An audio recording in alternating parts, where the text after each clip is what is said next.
You're listening to Stealing from Wizards, Volume 3, Kidnapping, by R.A. Consul.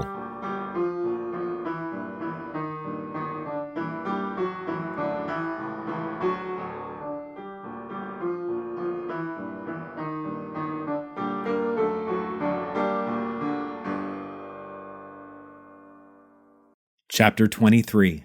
Moot Point. Though there were no visible defenses to speak of, their approach did not go unchallenged. At first sight of them, alarms sounded throughout the point. They were met by a militia at the loose wooden fence that served as a border. 100 spears of ice and arrows of light were leveled at them, along with a cacophony of threats and insults. Demands to know what they wanted were intermingled with assertions that their wants were of no interest. Any gesture or noise from the wizards was imagined to be the start of a spell, and so every movement provoked a ripple of panic through the assembled warriors. It seemed incredible that 4 people could generate such fear. Shouts from the back of the militia announced the arrival of the chief, which lent some calm to the standoff. The crowd parted, and a human man wearing a crown of antlers, cloak of feathers, and beaded rainbow robes stepped forward, his arms crossed and his gray eyes fixed on the horizon. "I, the chief of the Autumn Court, King of the Western Wildlands, greet you," he said in a deep and unhurried manner. "Who arrives at the Moot unannounced?" "Hello, Clyde," said Mary's mother. She tossed her curly black hair side to side, and it transformed into a flowing cascade of cherry red. At the same time, her features shifted, any resemblance to Marie vanishing. The woman standing in her place was unrecognizable, dark eyes now hazel and flecked with gold, broad nose narrowed, narrow chin broadened. "You look well." "Ruby!" The chief was toppled from his austere performance. He shook himself like a wet dog, and the royal regalia fell away in a shower of glitter, releasing the illusion and revealing blue jeans and a parka beneath. "Is it actually you? We all thought you died in the coup." "It's her," the coyote confirmed, sniffing at her heels. "The scent is there. It's buried beneath layers of Blandland City, but it's there." The chief gave the animal a distrustful side-eye. "Regardless, what are you doing bringing wizards here without warning? You're causing a panic even if 2 of them are just kids." "I don't have a lot of options," explained Lucy, or Ruby, or whoever she was. "We just escaped from Niflheim." The Autumn Chief buried his face in his hands. "Wizard criminals," he moaned. "Do you know the kind of trouble you're making? The whole council is here. They could take it as a threat." "I'm not asking for asylum," she assured him. "I'm not even asking to come in. We just need to send a message. My daughter is missing and I need to find her. To do that, I'm gonna need wizard help." "I suppose we can probably do that," replied Clyde, clearly comforted by the simplicity of the request. "I'm sure there's a Luton around who would be willing to deliver a letter. What do you need him to do?" She consulted briefly in whispers with Ms. Crawley about the contents of their message, working to find something that would get a quick response from someone trustworthy. Satisfied with their plan, Ruby turned back to the chief. "Could you please ask them to tell the Knight Commander of the Hounds that his son is here?" The forest of blades pointed in their direction vanished. The mere mention of Dubois sparked a whole different kind of panic. The recognition that they had threatened the man's son resulted in a full-fledged retreat. Great warriors sheathed their swords and shouldered their spears. They dispersed, excusing themselves to check whether they'd left kettles boiling or water running, apologizing for any inconvenience. Arthur was confused by the commotion, but Crow was not in the least surprised. Dubois may be a kind and doting father, but his reputation and position had been well earned. The man was the sort of monster giants would tell stories of to frighten their children into good behavior. The brief peace earned by Arthur's parentage was undermined by Crow making the terrible error of taking off his toque. Buried beneath winter wear, Crow wasn't immediately easy to recognize. Now, however, with the warmth Ms. Crawley had begun to generate, meaning he could comfortably remove a couple of layers, his identity was revealed. Clyde, the Autumn Chief, got his first good look at Crow and, recognizing who and what he was, accused Marie's mother. "Why did you bring him here?" "What's wrong with him?" she asked. "He's just a weird wizard kid, isn't he?" Clyde cringed. "Maybe. There's some disagreement as to whether he's a wizard or a citizen of the Wildlands. Is this going to be a problem? Asked Ms. Crawley, the waves of heat pouring off her becoming threateningly unstable with the question. Probably not, replied the chief. The council is in session now, so as long as no one interrupts him to tell them he's here, it'll be fine. His assurances were shattered by a voice like an earthquake that rolled across the valley. There was a booming order in its tone, but it was not in any language Kuro knew. Clyde looked to the coyote, who took offense at the implied accusation. "Don't look at me," he said. "I've been here the whole time." Clyde turned to Kuro and gestured for him to cross the shabby gateway marking the entrance to Moot Point grounds. "The council would like to speak with you." "I'm coming too," said Ms. Crawley, stepping between Kuro and the chief. "Wizards aren't allowed on the point," said Clyde. "He's a wizard," replied the teacher. Normally, Kuro would have considered that a generous assessment. The locals, however, did not seem to hold wizards in high regard. "If that's the conclusion they come to, he'll be promptly ejected," said Clyde. "And if they decide otherwise?" "Then he'll be a citizen of the Wildlands and have freedom to come and go from the point as he pleases," said the Autumn Chief, doing his best to ease Ms. Crawley's concerns. "The real question is how long it'll take them to agree on it. Either way, you being there isn't gonna help." Ms. Crawley was unmoved by Clyde's soothing tone and assertions. Nor was she daunted by the reminder that stepping through the fence would be a treaty violation, an act of war. It would force the Wizard Confederation to either support her, which seemed unlikely given her status as an escaped convict, or disown her, which would leave her at the mercy of the council. What actually stopped her from fighting was Marie's mother. "I'll look after him," she said. "Clyde, I'd like to reclaim my seat on the spring court." "You're gonna speak for him?" Marie's mother nodded, although reluctantly. "He did just break me out of prison, and he's a friend of my daughter. I probably should." "I shall speak on his behalf as well," said the coyote, a comment that earned multiple skeptical responses. "Do you really think that's gonna help?" asked Clyde. "Of course," said the coyote with mock offense. "I'm a valued member of the Autumn Court." "Come on then," said the chief. "We probably shouldn't keep the Winter King waiting." As they passed through the gates of Moot Point, such as they were, Kuro couldn't help voicing his confusion over the titles being thrown around. "I thought the spring and autumn courts were wizard things," he said, unsure where to direct his question. "And doesn't the Winter King live in Saguenay up in Alfheim?" "Where do you think the wizards got the idea?" replied the changeling woman, now calling herself Ruby. "Wizards have a long and noble tradition of taking anything they can get their hands on and copying anything they can't. These seasonal courts predate the wizard kingdoms by centuries." Clyde led them past the varied dwellings of peoples of the point. It was a little reminiscent of Detritus Lane, the mismatched buildings of different sizes, styles, and ages all tossed together, along with the strange collections of residents peering furtively out the windows and around corners, all felt a bit like home. "It's nice that everyone can get along like this," said Kuro. The coyote cackled. "Most of these people can't stand each other. The Tuatha and the Fomorians have been at war for almost 1,000 years, and the Jotun consider pretty much anybody they can fit in their mouths to be food." Clyde intervened with a more diplomatic response. "The whole purpose of Moot Point is to help work out issues without killing each other. It's the only place that they can all come together in anything approaching cooperation, and that's fragile. It's held together by old oaths, but there's always someone ready to test their limits." He said the last part while giving the coyote an accusing glare.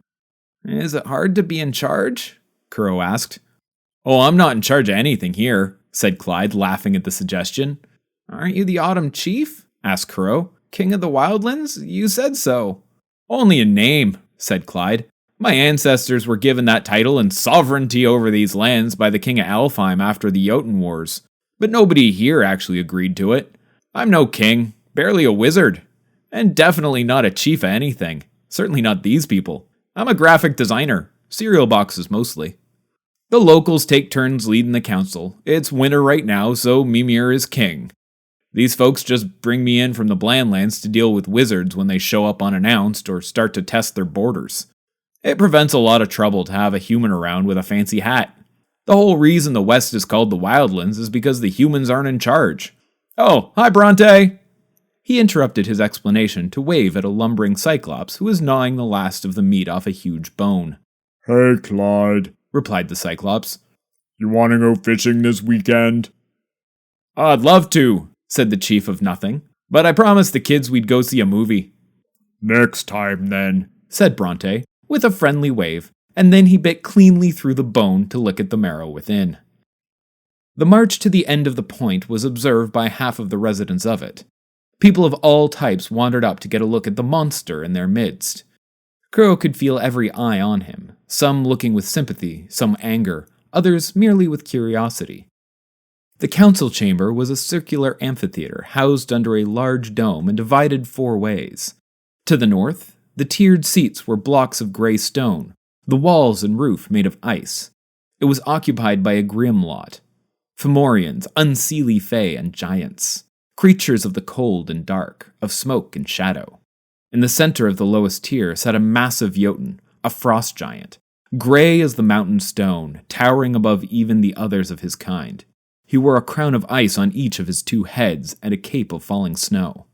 To the east, on seats of soft moss, under a canopy of spring flowers, lounged a host of fairies. Frogs in waistcoats, skunks with spectacles, tiny people riding atop beetles, and giant beetles sitting atop mushrooms, all mingled among the blossoms. Their leader, crowned with a tiara of dewdrop-covered spiderweb, was a pixie, her fluttering wings refracting a dazzling rainbow. There, among the people of the spring, was where Ruby took her place, to the surprise and delight of many of its members. To the south was a floor of grass and walls made of woven vines. Their seats were filled with gnomes and goblins, harpies and hags. These were joined by the coyote with much less fanfare. Enthroned at their front was a beautiful Tuath, wearing a wreath of ivy as a crown. They were almost human in form, but too long and lean, with hair flowing in the breeze like streamers of smoke made of sunlight, lighter even than their gossamer silken robes. To the west, nestled in piles of fallen leaves on wooden tiers, sat bearded Luton, tusked ogres, and hairy Sasquatch. At their head, wearing a circlet of autumn leaves on a throne of oak, was Ingot the Luton. "As requested," said Clyde, bowing gently to the assembly, "the boy Kuro." "The abomination," corrected a Fomorian, a dark figure wrapped in shadow and moonlight. They extended a long, delicate, clawed finger to point at Kuro, in case anyone was unclear whom they meant. The assembly descended instantly into arguments within and across seasonal divides. Everyone talked over each other in languages Kuro did not know.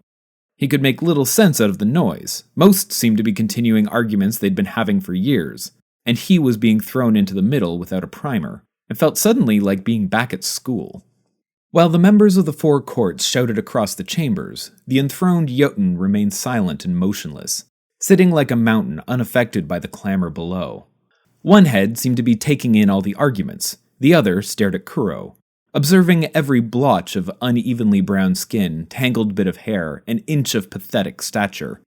The arguments seemed on the verge of violence when the enthroned Jotun raised a finger longer than Kuro was tall, which quieted the hall with the same force as a raised eyebrow from Ms. McCutcheon. An attendant to his side used the silence to announce, "The Winter King Mimir the Ambivalent calls the Council of Courts to return to order. Discussion of the wyvern beetle infestations has been tabled. The issue of the half-Luton creature has the floor." King Mimir stroked his left chin in stony-faced contemplation of Kuro, while his right head addressed the council. "The creature before us is a violation unparalleled in history," he said, his voice rumbling like an avalanche. "It is an affront against not only our laws, but the laws of nature. It is the task of the Council of Courts today to decide how best to respond to this atrocity." A fairy shouted out, "It should be caged!" An outburst that earned another extended round of vocal debate throughout the assembly. Imprisonment had not been among the possibilities listed by the Autumn Chief. Kuro looked to Clyde, who appeared shocked by it. While Kuro was too used to threats of jailing to be surprised or even afraid, he was annoyed. He'd just escaped from both prison and his many obligations to Phineas. He was freer than he'd ever been, and less than a day later, he was being threatened, yet again, with captivity. Couldn't they have let him celebrate that victory a little longer? Or, at the very least, waited until he was done rescuing Marie? King Mimir's left head spoke at last, contradicting his more aggressive side and quieting the crowd. It would be prudent to determine what the thing is before deciding what should be done with it. He spoke ponderously while still examining Kuro, as if speaking mostly to himself. Indeed, some claim it to be a person. There was disagreement within the assembly and between the king's minds, though the two heads engaged in their debate much more quietly than the rest of the crowd. In the end, the left head prevailed and the right called for witnesses. Are there any who can speak to the nature of this thing? I, Ruby of the Spring Court, would speak. Marie's mother stood and bowed to the throne before descending to the chamber floor. This boy is a wizard, she said. He is treated as such by wizards. He is a student at the wizard school, is subject to wizard laws, and lives in a wizard orphanage. The wizards have claimed him, and it would be folly to ignore that. 2 stand at our gates who would lay waste to Moot Point should any harm befall him. Moreover, treating him as a mere monster is as reprehensible as how wizards have treated my people. The left head nodded sagely, taking time to ponder the information, while the right interrogated the witness. Ruby, you have been entirely absent these 15 years, and before that spent many seasons among wizards. How are we to know that your loyalties have not shifted? Is it not true that you are presently searching for a wizard whom you have claimed as your own daughter, and that you owe your escape from a wizard prison to this creature? That does not alter the truth of my statements, she asserted. Perhaps not, the Winter King conceded, though it certainly had flavored the mood in the room. Are there any others who have knowledge of the creature? The throne recognizes the Lord of Autumn, announced the king's attendant. Kuro spun to see Ingot with a finger lifted. It was a great relief to have another defender in the room. However, his hopes were shattered by the words of the tiny man Kuro thought was his friend. We have with us a direct victim of his creation, Ingot said, in his squeaky chipmunk-like voice. He gestured towards the chamber entrance, where an unusually small Luton with a silver band around his neck was being led by a centaur. Bindle won the heart of the crowd just by his entrance. He clambered slowly down the steps, which were much too large for him, instead of just blinking down onto the chamber floor as any other Luton would. Kuro wished briefly that his own anchor would garner the same sympathy, but soon the clumsy approach of his friend made him forget his own troubles and share in the compassion for the Luton. Bindle shuffled to the center of the council chambers with trepidation, as if the floor were covered with broken glass. Kuro quietly comforted the young Luton, who appeared even more uneasy than Kuro did with so much attention on him. The right head of the king boomed out an accusation in the form of a question. Kidnapped, enslaved, and used as raw materials to construct this monstrosity. Is that correct? Bindle looked to Ingot, who nodded and encouraged him to speak. Yes, sir, Bindle confirmed. That is all true. Kuro felt a stab of betrayal. He and Ingot were friends, he had thought, but the Luton he'd known for years now sat on a throne judging him, impassively twirling the beads in his beard while sending Bindle, practically Kuro's brother, to condemn him. Somehow the fact that the accusations were true made it all the more painful. The crimes are clear, and the villainy indisputable, thundered the right head of the Winter King. Annihilation is the standard course for such horrors. Are there any objections? Tossing a stick of dynamite into the crowd would have caused less commotion. There were indeed objections, but also powerful support for the proposal. Erasing Kuro seemed appealing as some kind of revenge against his creators and wizard kind as a whole. They failed to recognize that most wizards also despised Kuro and would shed no tears over his destruction, nor did they seem interested in his own thoughts on the matter. The most ardent objector howled her opinion, drowning everyone else out. The west wind, who had thus far remained uncharacteristically calm, roared around the room, a cyclone of rage at the suggested disposal of her partner. Larger creatures braced against her fury, while smaller ones were snatched up and tossed around the hall along with the snow, petals, and leaves from their respective seasons. "Your affection for the creature is noted," said the king's left head, sheltering from the wind behind his right. "And we concede that we should be less concerned with how it was created and more with what it is." That settled the wind, though she maintained a steady breeze to ensure her threat would not be forgotten. As the wind-blown members of the court reclaimed their seats, the king turned back to inquire of Bindle. "Have you any insight? What is the creature?" Kuro is a bad wizard and a very bad Luton, he said to the king. That condemnation only strengthened the case of those calling for Kuro's end, though Bindle did not stop speaking there. But he does not eat children.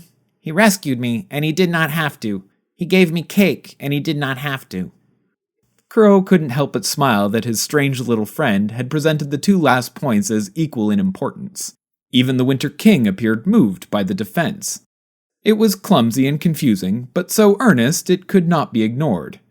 "You are the most aggrieved party in this, and you stand in defense of this creature?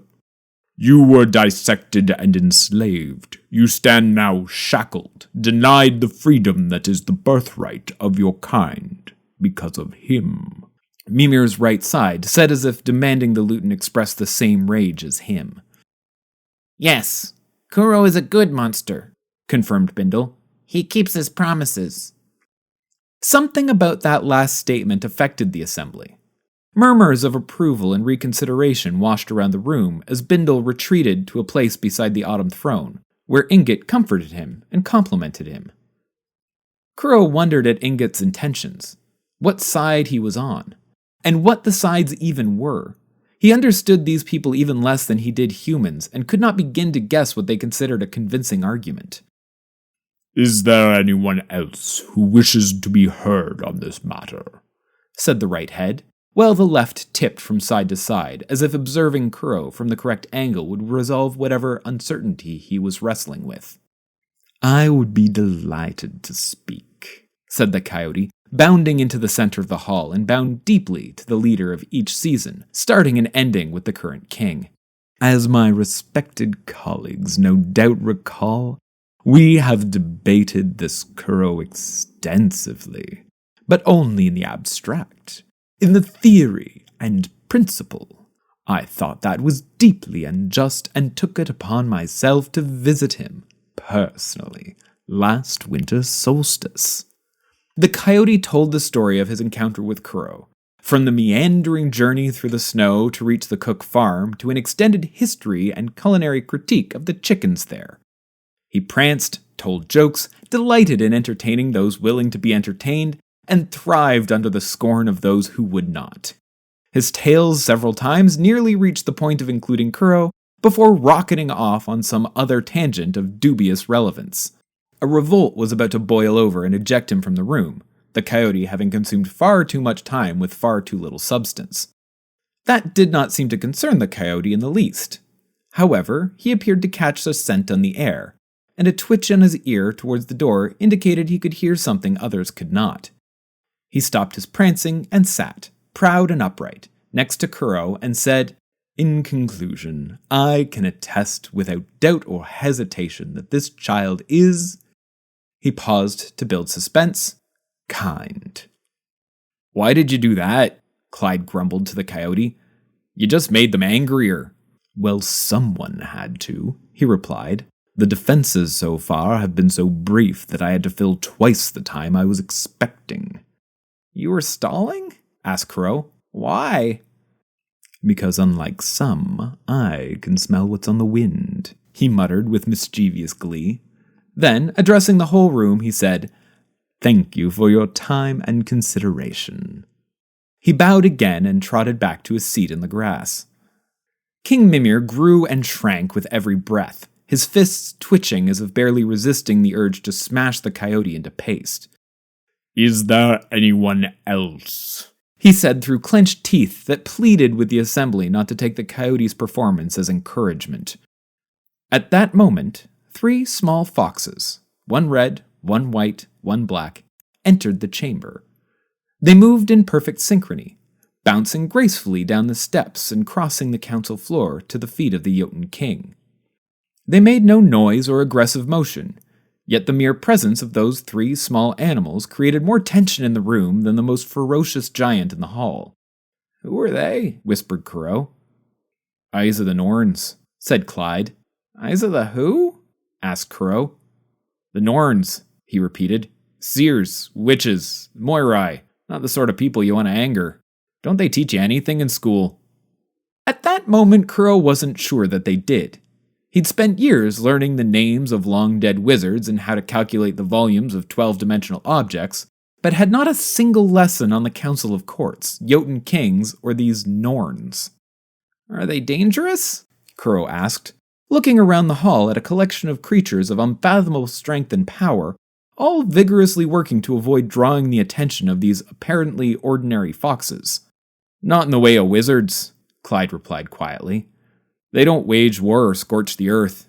It's said they can see futures and will, sometimes, nudge things in one direction or another. A slippery floor or a bad cup of tea at precisely the wrong time can lead a kingdom to ruin." "What are they doing here?" asked Crow. "I've no idea," said Clyde.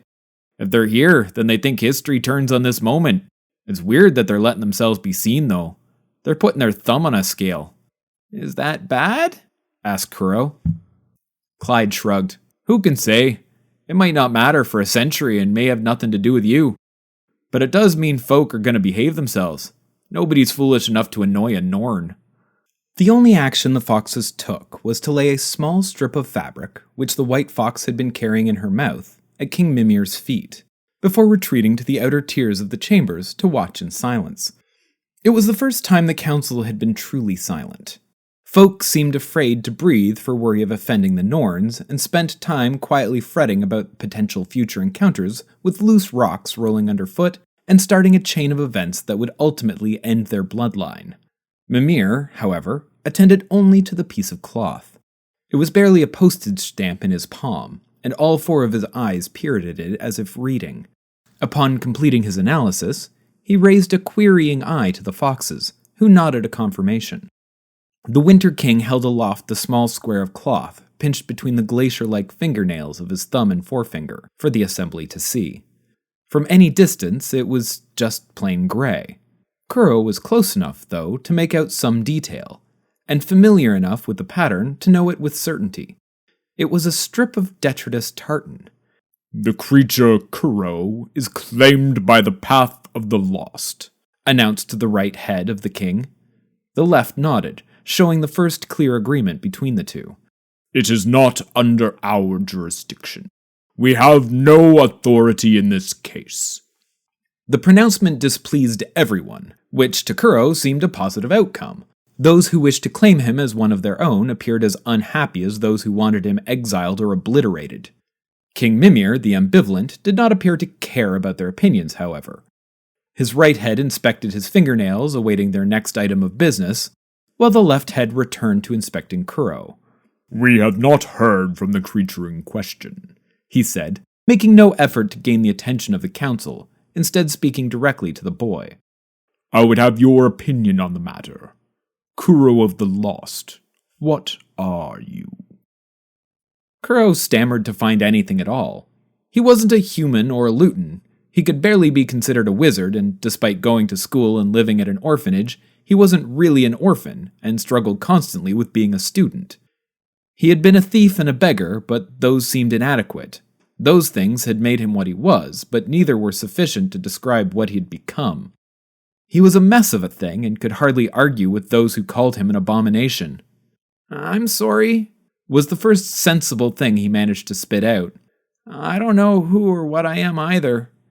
Bindle's right, I guess. I'm a monster, but I don't mean to be, and I'm not very good at it. Honestly, I don't think I should exist either." He addressed the right head. "But since I do, I'd like to keep doing it. I'll try not to cause trouble." That seemed to satisfy the heads of the Winter King, though Kuro couldn't imagine why, except perhaps that it was true. Whatever qualities the people of the Wildlands were looking for in him remained a mystery. The King of Winter spoke again, only to Kuro. Then I declare you itinerant, like the wind who loves you. You are free to wander our lands, so long as you do not, as you say, cause trouble. Should you return to the point, you would not be unwelcome, at least in winter. I will not speak for the other seasons. Before any of the other lords, or his opposing head, had an opportunity to consider objecting, the meeting was interrupted. A werewolf, out of breath from his run to the chambers, stumbled in and gasped out a warning. Valkyries at the gates! The threat of the vanguard of the Elfheim court destroyed all order. Instantly, the Kuro monster was the least of their concerns. Council members fled and armed themselves in equal measure, preparing to defend the point from the onslaught of trained wizard warriors, or escape while they still could. Clyde took the ruckus as an opportunity to rush Kuro from the chambers, with Marie's mother and the coyote following close behind. They joined the rush of the assembling militia down at the gates. That went quite well, don't you think? Said the coyote. He pranced along, casually keeping pace with the clumsy two-legged creatures beside him. Well, snarled Ruby, I thought they'd kill you both after the time you wasted. Wasted? Hardly, laughed the coyote. It was well spent. I enjoyed every minute of it. Why did you help me? Asked Kuro. One could imagine all kinds of reasons, said the coyote. You once attempted to defend me from a terribly dangerous dog. Perhaps I am merely settling that debt. Maybe it's out of respect for our shared profession, honor amongst thieves and all that. A madman might suggest that I actually like you, or it could be that I simply believe the world would be more interesting with you free to wander it. Kuro pondered the possibilities he'd been presented with. Which is it? Would you believe me if I told you? The coyote did not get an answer, nor did he seem to expect one. He laughed and scampered off through the gathering crowd to get a better view of the chaos at the gates. The earlier arrival of the escaped prisoners had not earned anything like this response. Shards of ice shot up from the ground, creating a barrier of frozen blades along the border. Everyone not actively running away was arming themselves. Clouds gathered, crackling with thunder, and trees uprooted themselves and began walking towards the edge of town. Worming their way through the lines of defenders, they found the assaulting army was in fact only a team of 3. The first, a young wizard who was enthusiastically trying to introduce herself to the assembled warriors, despite Ms. Crawley's desperate attempts to dissuade her. The second, the reason for the alarms of Valkyries, a winged unicorn, who was proudly showing off her saddle and attempting to get a goblin to go for a ride, but succeeding only in terrifying her. The third, a bearded Blandlander standing beside a rusting red pickup truck, being all but ignored. A lieutenant appeared beside Ruby to explain. We couldn't find Talon, she squeaked. He's searching for some lost students in the Blandlands. But I met Jack Cook while I was looking. He lives in the plains just at the base of the mountain, and he said he would give you a lift. Thank you, Kettle, said Ruby, but the lieutenant had already gone. Jack waved Kuro over. We should probably go before Charlie causes some kind of international incident. Thank you for listening to Stealing from Wizards. If you liked our show, please consider rating or reviewing on iTunes. If you want to support this podcast or just can't wait for the next chapter, the full book is available on Amazon, Kobo, and Indigo. Our theme music was written by Camille Saint-Saëns, transcribed by Franz Liszt, performed by Rebecca Verdun, and used with permission. This episode was produced by Jim Tigwell.